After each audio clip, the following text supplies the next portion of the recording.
महाराष्ट्र के पालघर लिए चलते हैं। प्रधानमंत्री मोदी आज महाराष्ट्र दौरे पर हैं, सुनते हैं। सोनोवाल जी,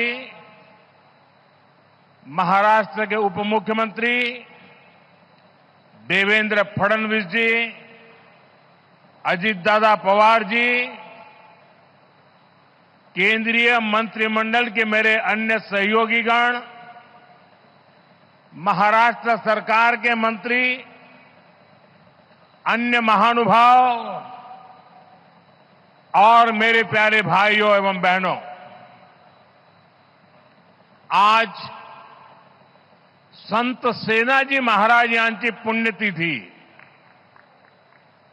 मी त्यांना नमन करतो।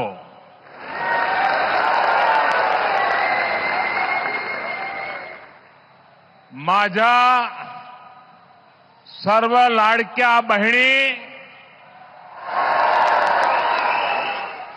आणि लाडक्या भावांना तुमच्या या सेवकाचा नमस्कार।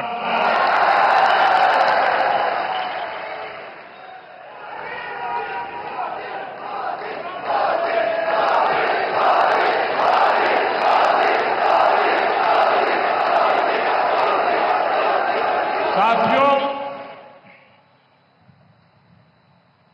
आज इस कार्यक्रम की चर्चा करने से पहले मैं अपने हृदय के भावों को व्यक्त करना चाहता हूं। जब 2013 में भारतीय जनता पार्टी ने मुझे प्रधानमंत्री पद के उम्मीदवार के रूप में निश्चित किया, तो मैंने सबसे पहला काम किया था रायगढ़ के किले पर जाकर के छत्रपति शिवाजी महाराज की समाधि के सामने बैठ करके प्रार्थना की थी। एक भक्त अपने आराध्य देव को जिस प्रकार से प्रार्थना करता है, उसे भक्ति भाव से आशीर्वाद लेकर के मैंने राष्ट्र सेवा की एक नई यात्रा का आरंभ किया था। पिछले दिनों सिंधुदुर्ग में जो हुआ, मेरे लिए, मेरे सभी साथियों के लिए छत्रपति शिवाजी महाराज ये सिर्फ नाम नहीं है।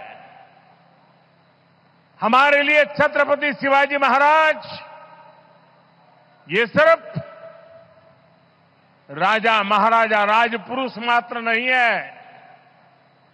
हमारे लिए छत्रपति शिवाजी महाराज आराध्य देव है।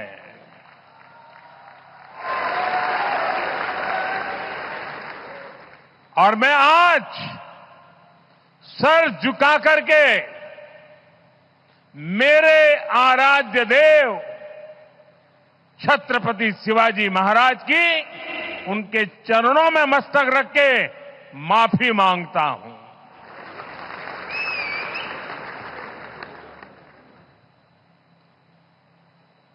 हमारे संस्कार अलग है।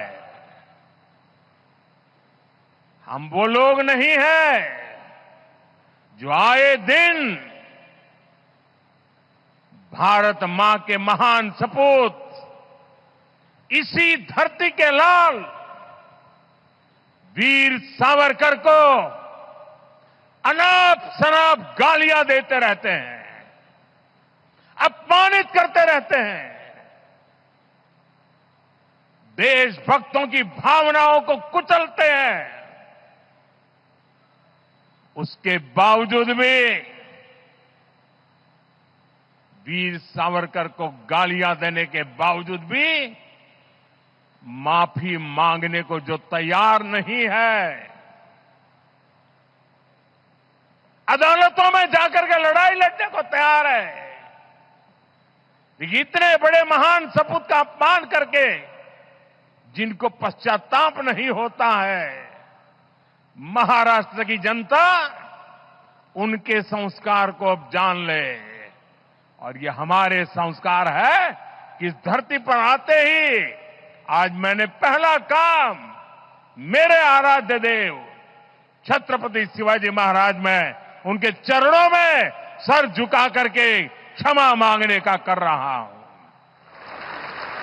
और इतना ही नहीं, जो जो लोग छत्रपति शिवाजी महाराज को अपने आराध्य देव मानते हैं, उनके दिल को जो गहरी चोट पहुंची है, मैं ऐसे आराध्य देव की पूजा करने वालों को भी, उनकी भी सर झुका करके क्षमा मांगता हूं।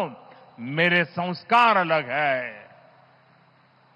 हमारे लिए हमारे आराध्य देव से बड़ा कुछ नहीं होता है। साथियों, आज का दिन महाराष्ट्र की विकास यात्रा का एक ऐतिहासिक दिन है। ये भारत की विकास यात्रा के लिए बहुत बड़ा दिन है। विकसित महाराष्ट्र, विकसित भारत के संकल्प का सबसे अहम हिस्सा है। इसलिए पिछले 10 वर्ष हो या अभी मेरी सरकार का तीसरा कार्यकाल, महाराष्ट्र के लिए लगातार बड़े फैसले लिए गए हैं। महाराष्ट्र के पास विकास के लिए जरूरी सामर्थ्य भी है, संसाधन भी है। यहां समुद्र के तट भी है। इन तटों से अंतर्राष्ट्रीय व्यापार का सदियों पुराना इतिहास भी है और यहां भविष्य की अपार संभावनाएं भी है। इन अवसरों का पूरा लाभ महाराष्ट्र को और देश को मिले, इसके लिए आज वाढवण पोर्ट की नींव रखी गई है। इस पोर्ट पर 76,000 करोड़ रुपए से ज्यादा खर्च किए जाएंगे। ये देश का सबसे बड़ा कंटेनर पोर्ट होगा। ये देश ही नहीं, दुनिया के सबसे गहरे पोर्ट में से एक महत्वपूर्ण पोर्ट होगा। आज देश के सभी कंटेनर पोर्ट से जितने कंटेनर आते जाते हैं, पूरे देश के टोटल की मैं बात कर रहा हूं, आज जितने टोटल आते जाते हैं उससे ज्यादा कंटेनर का काम अकेले वाढवण पोर्ट पर होने वाला है। आप अंदाज लगा सकते हैं, ये पोर्ट महाराष्ट्र और देश के व्यापार का, औद्योगिक प्रगति का कितना बड़ा केंद्र बनेगा। इस क्षेत्र की पहचान अब तक प्राचीन किलों यानी फोर्ट से होती थी। अब इस क्षेत्र की पहचान आधुनिक पोर्ट से भी हुआ करेगी। मैं पालघर के लोगों को, महाराष्ट्र के लोगों को, देश के लोगों को बहुत बहुत बधाई देता हूं। साथियों, हमारी सरकार ने 2-3 दिन पहले ही दिघी पोर्ट औद्योगिक क्षेत्र के विकास को भी मंजूरी दे दी है। यानी ये महाराष्ट्र के लोगों के लिए डबल खुशखबरी है। ये औद्योगिक क्षेत्र छत्रपति शिवाजी महाराज की राजधानी रायगढ़ में विकसित होने वाला है। इसलिए ये महाराष्ट्र की पहचान का, छत्रपति शिवाजी महाराज के सपनों का भी प्रतीक बनेगा। दिघी पोर्ट औद्योगिक क्षेत्र से पर्यटन और इको रिसोर्ट को भी बढ़ावा मिलेगा।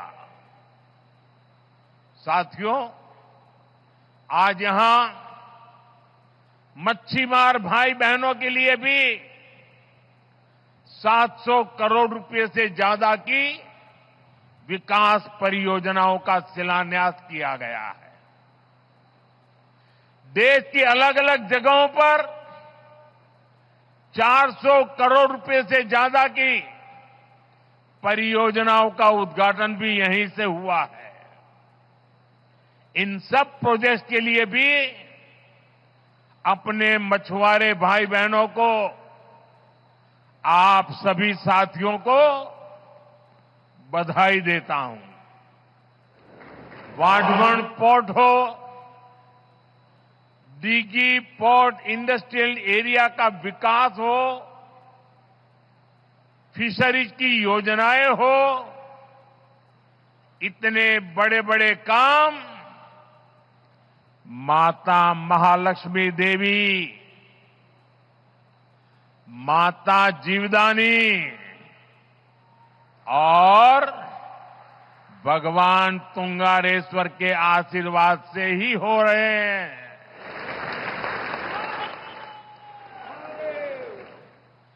माता महालक्ष्मी देवी,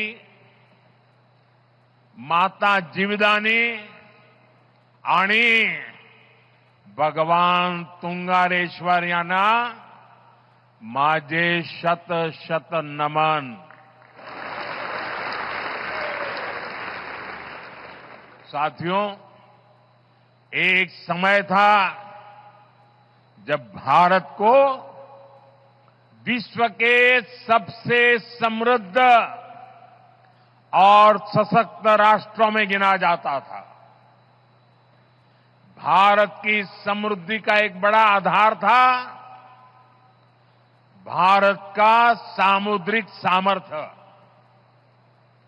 हमारी इस ताकत को महाराष्ट्र से बेहतर और कौन जानेगा।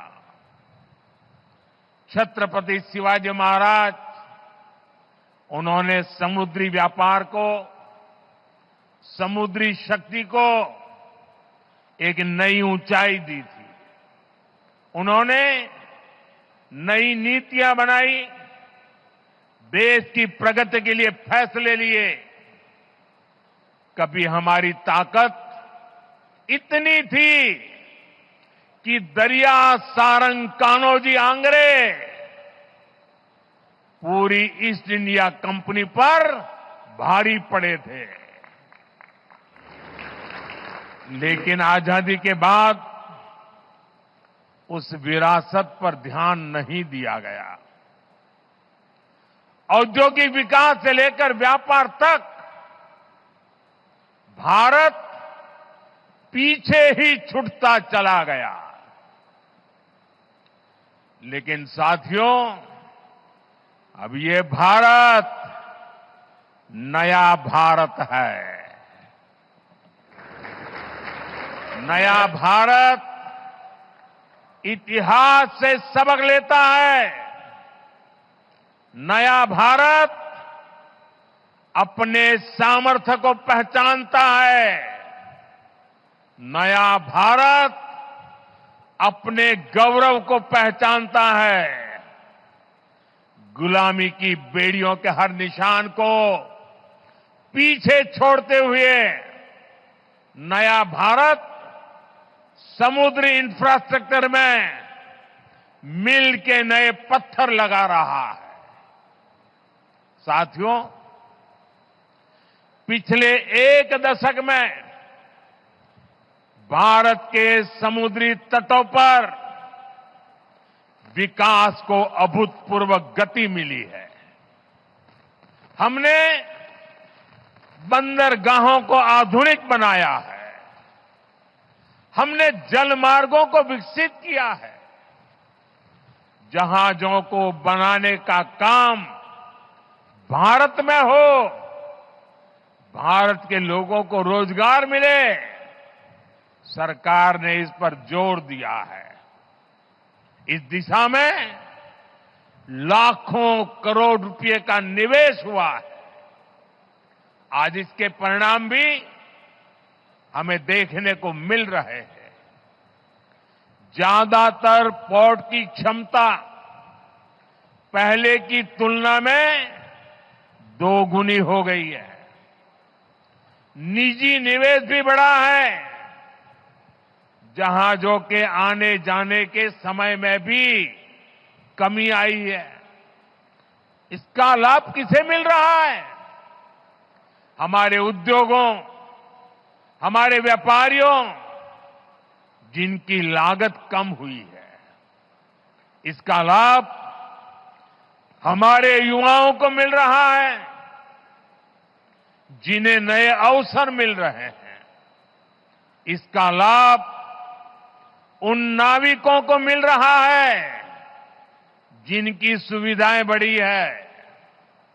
साथियों, आज वाडवर्ण पोर्ट पियर पूरी दुनिया की नजर है।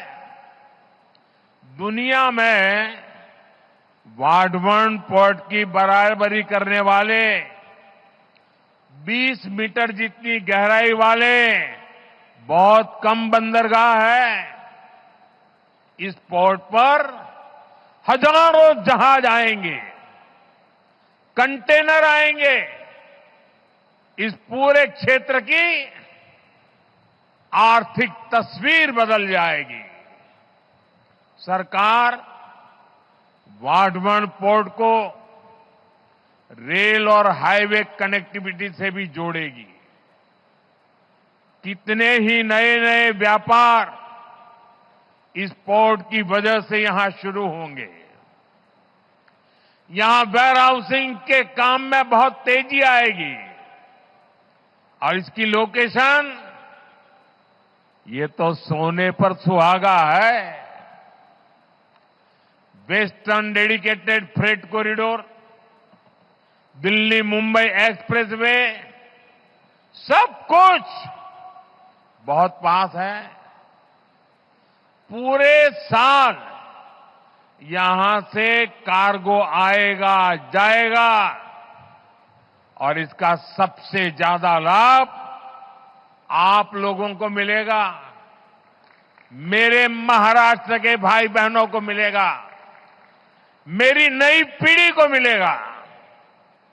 साथियों, महाराष्ट्र का विकास ये मेरी बहुत बड़ी प्राथमिकता है।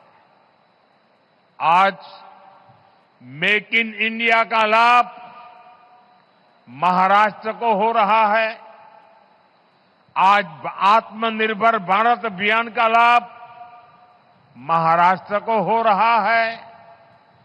आज भारत की प्रगति में हमारा महाराष्ट्र बहुत बड़ी भूमिका निभा रहा है। लेकिन ये दुर्भाग्य है कि महाराष्ट्र विरोधी दलों ने आपके विकास पर, आपकी भलाई पर हमेशा ब्रेक लगाने की कोशिश की। मैं आज आपको इसका एक और उदाहरण देता हूं। भाइयों और बहनों, हमारे देश को वर्षों से दुनिया के साथ व्यापार के लिए एक बड़े और आधुनिक पोर्ट की जरूरत थी। महाराष्ट्र का पालघर ही इसके लिए सबसे उपयुक्त जगह है।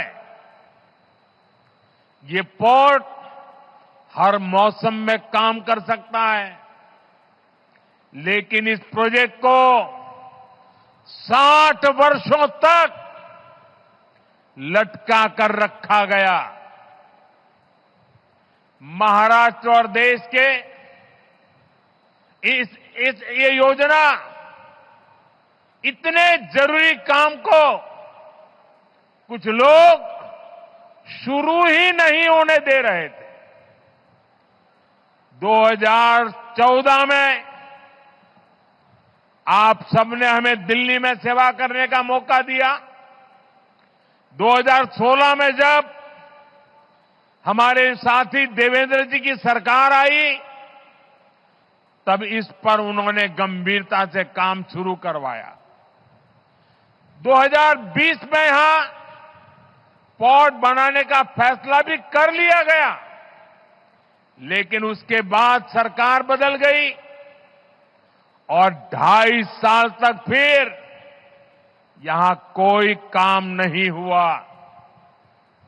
आप मुझे बताइए, अकेले इस प्रोजेक्ट से यहां कई लाख करोड़ रुपए के निवेश का अनुमान है। यहां करीब 12 लाख रोजगार के अवसर पैदा होंगे। महाराष्ट्र के इस विकास से आखिरी किसे आपत्ति थी? कौन लोग थे जो महाराष्ट्र के विकास को ब्रेक लगा रहे थे? ये कौन लोग थे जिनको महाराष्ट्र के नौजवानों को रोजगार मिले इससे इतराज था? पहले की उन सरकारों ने क्यों इस काम को आगे नहीं बढ़ने दिया? ये बात महाराष्ट्र की जनता को कभी भी भूलना नहीं चाहिए। सच्चाई ये है कि कुछ लोग महाराष्ट्र को पीछे रखना चाहते हैं, जबकि हमारे एनडीए की सरकार, यहां हमारी महायुति की सरकार महाराष्ट्र को देश में सबसे आगे ले जाना चाहती है। साथियों, जब समुद्र से जुड़े अवसरों की बात होती है तो इसमें सबसे अहम भागीदार हमारे मछुआरे भाई बहन हैं। मच्छीमार बंधू भगिनींना, आपल्या 5 से 26 मच्छीमाराची गावे, कोळीवाडे आणि 15 लाख मच्छीमारांच्या लोकसंख्येसह महाराष्ट्राचे मत्स्यपालन क्षेत्रातील योगदान खूप मोठे आहे। अभी मैं पीएम मत्स्य संपदा के लाभार्थी साथियों से बात भी कर रहा था। इनके परिश्रम से 10 वर्षों में कैसे इस सेक्टर की तस्वीर बदली है, कैसे देश की योजनाओं से, सरकार के सेवा भाव से करोड़ों मछुआरों का जीवन बदल रहा है। ये आज हमें देखने को मिल रहा है। आपकी मेहनत ने कितना कमाल किया है, ये जानकर आपको भी खुशी होगी। आज भारत दुनिया का दूसरा सबसे बड़ा मछली उत्पादक देश बन गया है। 2014 में देश में 80 लाख टन मछली का ही उत्पादन होता था। आज करीब करीब 170 लाख टन मछली का उत्पादन भारत कर रहा है।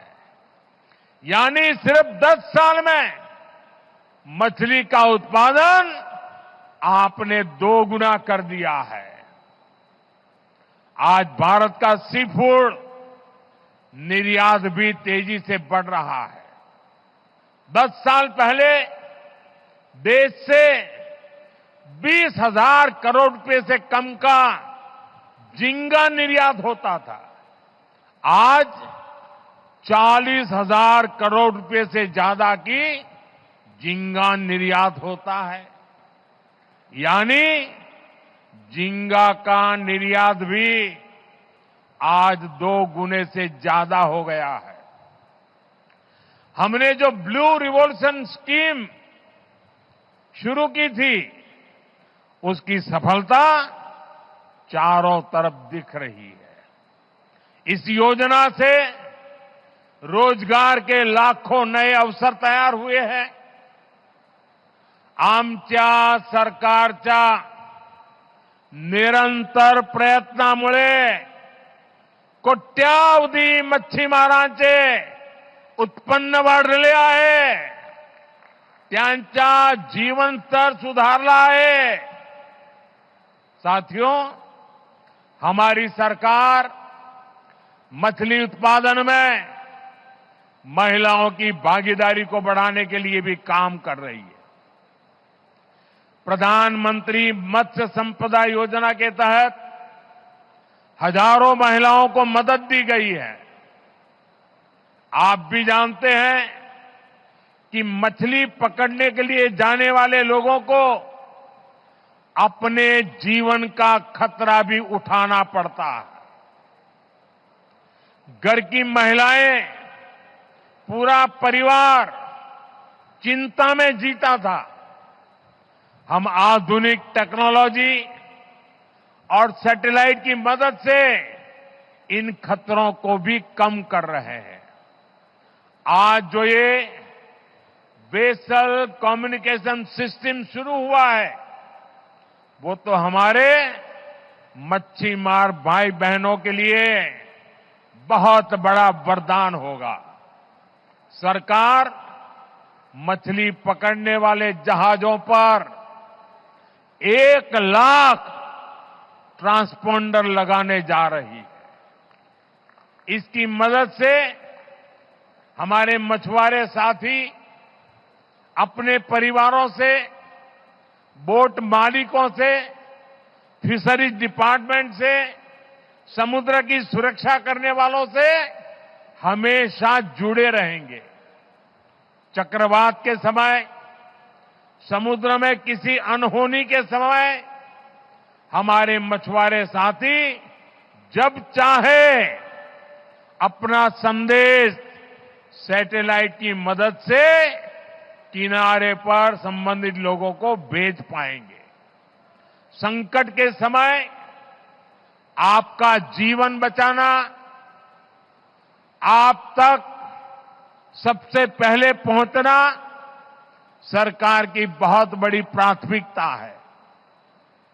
साथियों, मच्छी मार भाई बहनों के जहाज सुरक्षित लौट सके, इसके लिए 110 से ज्यादा मच्छी बंदरगाह और लैंडिंग सेंटर्स भी बनाए जा रहे हैं। कोल्ड चेन हो, प्रोसेसिंग की व्यवस्था हो, नाव के लिए लोन की योजना हो या पीएम मत्स्य संपदा योजना हो, ये सारी योजनाएं मच्छी मार भाई बहनों के हित के लिए ही बनाई गई है। हम तटीय गांवों के विकास पर और ज्यादा ध्यान दे रहे हैं। आपका सामर्थ्य बढ़ाने के लिए मच्छी मार सरकारी संस्थाओं को भी सहकारी संस्थाओं को भी मजबूत बनाया जा रहा है।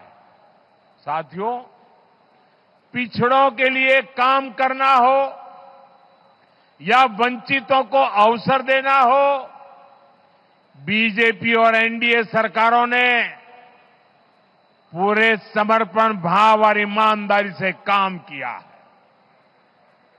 आप देखिए, देश में इतने दशकों तक मच्छी मार भाई बहनों और आदिवासियों की क्या स्थिति रही। पुरानी सरकारों की नीतियों में हमेशा इस समाज को हाशिए पर रखा गया। देश में इतना बड़ा आदिवासी बहुल क्षेत्र है, फिर भी आदिवासियों के कल्याण के लिए कभी एक विभाग तक नहीं बनाया गया। अलग जनजातीय मंत्रालय की स्थापना भाजपा एनडीए सरकार ने ही की थी। हमारी ही सरकार ने मछुआरों के कल्याण के लिए अलग मंत्रालय भी बनाया। हमेशा उपेक्षित रहे आदिवासी इलाकों को अब पीएम जनमन योजना का लाभ मिल रहा है। हमारा आदिवासी समाज, हमारा मच्छीमार समाज आज भारत की प्रगति में बड़ा योगदान दे रहा है।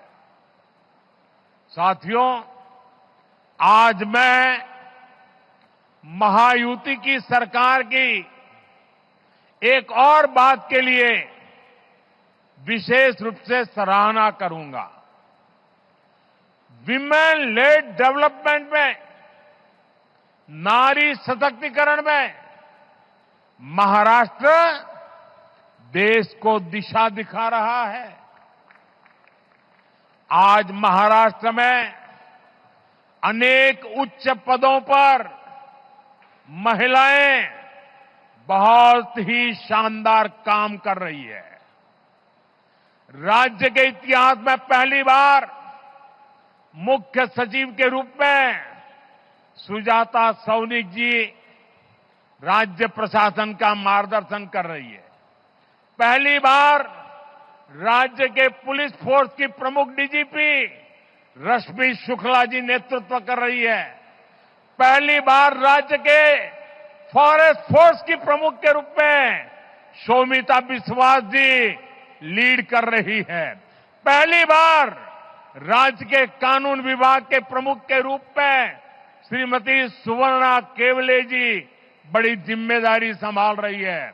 इसी तरह राज्य के प्रिंसिपल अकाउंटेंट जनरल के रूप में जया भगत जी ने कमान संभाली हुई है और मुंबई में कस्टम्स डिपार्टमेंट का नेतृत्व प्राची स्वरूप जी के हाथों में है।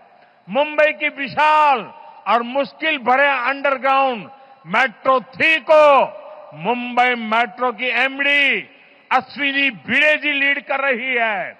उच्च शिक्षा क्षेत्र में भी महाराष्ट्र में महिलाएं नेतृत्व कर रही है। महाराष्ट्र हेल्थ यूनिवर्सिटी के कुलगुरु के रूप में लेफ्टिनेंट जनरल डॉक्टर माधुरी कानिटकर जी नेतृत्व कर रही है। महाराष्ट्र के स्किल्स यूनिवर्सिटी के पहले कुलगुरु के रूप में डॉक्टर अपूर्वा पालकर जी नई पहल कर रही है। ऐसे कितने ही बड़े और बहुत जिम्मेदार भरे पद हैं जहां महाराष्ट्र में नारी शक्ति अपने श्रेष्ठ प्रदर्शन कर रही है। इनकी सफलता इस बात का प्रमाण है कि 21वीं सदी की नारी शक्ति समाज को नई दिशा देने के लिए तैयार है। यही नारी शक्ति विकसित भारत का बहुत बड़ा आधार है। साथियों, सबका साथ, सबका विकास, सबका विश्वास और सबका प्रयास, ये एनडीए सरकार का मंत्र है। मुझे विश्वास है आप सबके सहयोग से हम महाराष्ट्र को विकास की नई ऊंचाई पर ले जाएंगे। आप महायुति सरकार पर अपना आशीर्वाद बनाए रखिए। एक बार फिर आप सभी को देश के सबसे बड़े पोर्ट के लिए, अनेक अनेक मच्छीमार भाइयों के लिए, योजनाओं के लिए अनेक अनेक शुभकामनाएं देता हूं, बधाई देता हूं। मेरे साथ बोलिए भारत माता की। दोनों हाथ ऊपर करके पूरी ताकत से बोलिए भारत माता की। आज आपके साथ समंदर की हर लहरें भी अपना सूर जोड़ रही है। भारत माता की, भारत माता की, भारत माता की। बहुत बहुत धन्यवाद। पीएम मोदी को आप सुन रहे थे। महाराष्ट्र के पालघर से 76,000 करोड़ की सौगात देते हुए पीएम मोदी ने शिवाजी की मूर्ति टूटने पर भी बोला और पीएम मोदी ने कहा सिंधुदुर्ग मामले पर माफी मांगते हुए शिवाजी के चरणों में झुककर माफी मांगता हूं। छत्रपति शिवाजी हमारे लिए आराध्य देव हैं। शिवाजी की मूर्ति टूटने पर प्रधानमंत्री मोदी का बयान। सिंधुदुर्ग मामले पर पीएम मोदी ने माफी मांगी और कहा कि वो हमारे लिए आराध्य देव हैं। शिवाजी के चरणों में झुककर माफी मांगता हूं। छत्रपति शिवाजी हमारे लिए आराध्य देव। प्रधानमंत्री मोदी को आप सुन रहे थे। पालघर से प्रधानमंत्री मोदी का संबोधन। शिवाजी की मूर्ति टूटने पर माफी मांगी। सिंधुदुर्ग मामले पर पीएम मोदी ने माफी मांगी। महाराष्ट्र के पालघर से पीएम मोदी की तस्वीरें आपने देखी। कहा शिवाजी के चरणों में झुककर मांगता हूं माफी। छत्रपति शिवाजी हमारे लिए आराध्य देव।